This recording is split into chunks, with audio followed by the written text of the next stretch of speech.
Hello everyone, मेरा नाम है मनमोहन। मैं हूं को फाउंडर एस फ्लुएंसी एप्लीकेशन का। आज की वीडियो में हम बात करेंगे कि इंडिया के स्टार्टअप्स और इवन यू कैन से कि जो सेंसेक्स है वो प्रॉब्लम में क्यों दिख रहा है और आने वाला टाइम क्यों टफ हो सकता है स्टार्टअप्स के लिए भी और स्टॉक मार्केट के लिए भी। मैं कुछ नंबर्स बताता हूं आपको, और ये नंबर्स हैं कि लास्ट कुछ दिनों में बड़े स्टार्टअप्स ने कितने लोगों को फायर किया है। अराउंड 6,000 प्लस लोगों को फायरिंग हो चुकी है पिछले कुछ दिनों के अंदर, और कुछ लोग ये एक्सपेक्ट कर रहे हैं कि आने वाले दिनों में ये 10 टाइम्स भी हो सकता है, यानी कि 60,000 लोग फायर हो सकते हैं स्टार्टअप इंडस्ट्री में सिर्फ। मैं कुछ नंबर्स बताता हूं आपको। ओला ने 2100 लोगों को फायर किया है, अनअकैडमी ने 925 लोगों को फायर किया है, वेदांतु ने 624, कार24 ने 600, एम फाइन ने 600 और ट्रेल ने 300।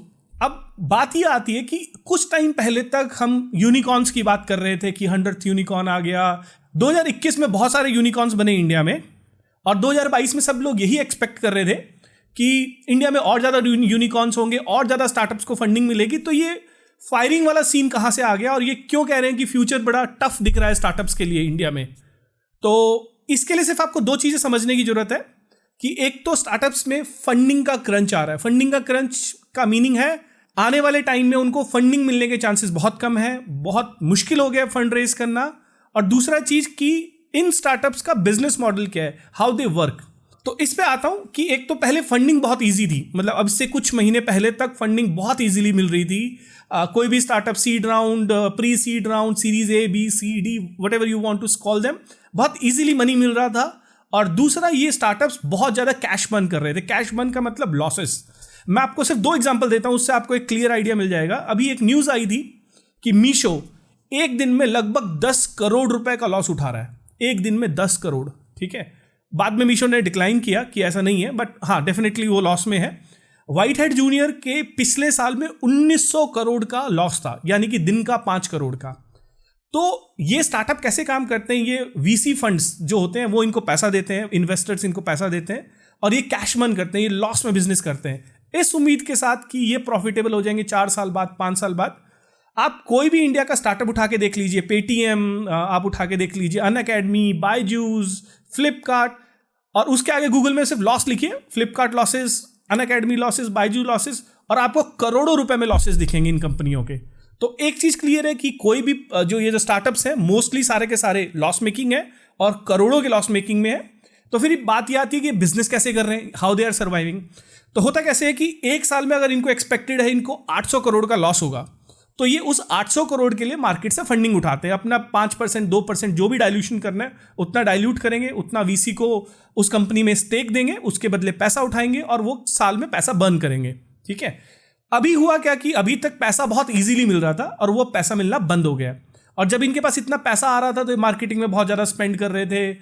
जहाँ पे शायद से 10 लोगों की जरूरत थी वहाँ पे 13 लोगों को, 14 लोगों को हायर कर रहे थे। तो money was easy and they are spending it very easily, that was the thing. अब क्वेश्चन ये है कि सडनली ऐसा क्या हुआ कि पैसा मिलना बंद हो गया। उसके लिए आपको 3 चीज़ों को समझना पड़ेगा: inflation, interest rate and how they work in tandem with each other. अभी इन्फ्लेशन रेट जो है, जो महंगाई है, वो यूएस में, इंडिया में बहुत हाई चल रही है। यूएस में 40 साल का रिकॉर्ड ब्रेक हुआ है महंगाई का, और इंडिया में भी महंगाई रिकॉर्ड स्तर पे है। 2013 के बाद से सबसे ज्यादा महंगाई चल रही है इस टाइम पे। जो सेंट्रल गवर्नमेंट्स होती हैं इंडिया में, जिस तरह रिजर्व बैंक ऑफ इंडिया और यूएस में फेड रिजर्व, ये लोग क्या करते हैं कि इनकी रिस्पॉन्सिबिलिटी होती है इन्फ्लेशन को कंट्रोल करना, महंगाई को कंट्रोल करना और ग्रोथ को भी कंट्रोल में रखना।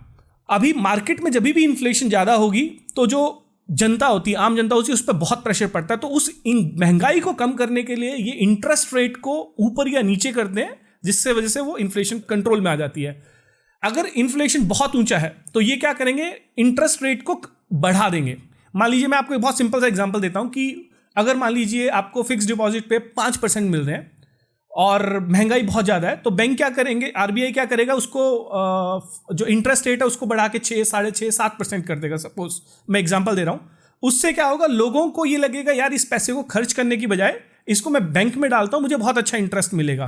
तो मार्केट में लिक्विडिटी कम हो जाएगी। It's a demand and supply. तो चीज़ों के लिए जो डिमांड हो रही है वो कम हो जाएगी, लोग ट्रैवल कम करेंगे, लोग मकान, अगर मान लो होम लोन पे इंटरेस्ट रेट बढ़ गया तो लोग मकान कम बनाएंगे, तो इससे जो रिजर्व बैंक ऑफ इंडिया या फेडेक्स है वो इंटरेस्ट रेट कंट्रोल हो जाता है।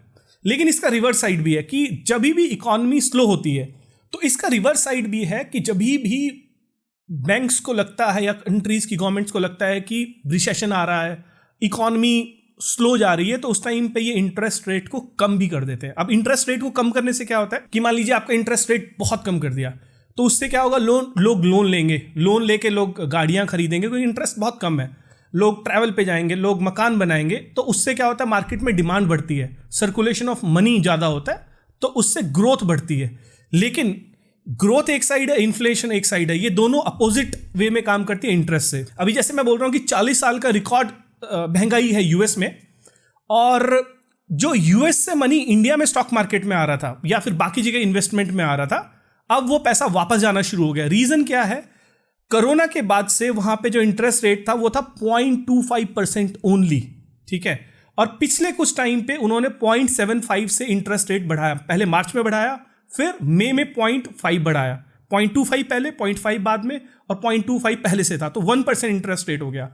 अभी वहां के इन्वेस्टर्स क्या कर रहे हैं कि अब उनको अपने घर में ही, यूएस में ही बहुत अच्छा इंटरेस्ट रेट मिल रहा है उनके स्टैंडर्ड्स के हिसाब से। इवन अगर आप इंडिया में भी देखो, रिसेशन के टाइम पे, जिस टाइम पे कोरोना चल रहा था, तब आरबीआई ने भी अपने इंटरेस्ट रेट बहुत लो रखे हुए थे, और महंगाई की वजह से अभी आरबीआई ने भी 0.4% से इंटरेस्ट रेट बढ़ाया।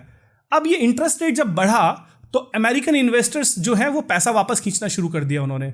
एक न्यूज़ के अकॉर्डिंग लास्ट 12 साल में जितना अमेरिका के या फॉरेन के इन्वेस्टर्स ने इंडिया में पैसा डाला है, उतना उन्होंने लास्ट 5 महीने में वापस बाहर निकाल लिया। You can see this thing कि कितना तेजी के साथ ये पैसा इंडिया से बाहर गया है। अब पैसा उनको यूएस में ही इंटरेस्ट रेट मिल रहा है, अच्छा ग्रोथ मिल रही है, तो अब वो रिस्की मार्केट में, और ये स्टार्टअप जो है रिस्की कैटेगरी में आता है, वो रिस्की कैटेगरी में पैसा नहीं डाल रहे, तो सडनली जो अबंडेंट पैसा था बर्न करने के लिए इन्वेस्टर्स का, वो एकदम से गायब हो गया। तो ये रीजन है जिसकी वजह से स्टॉक मार्केट भी थोड़ा गिरा इस टाइम पे, और ये जो जितने भी स्टार्टअप्स हैं उनको पैसा मिलना डिफिकल्ट हो गया है।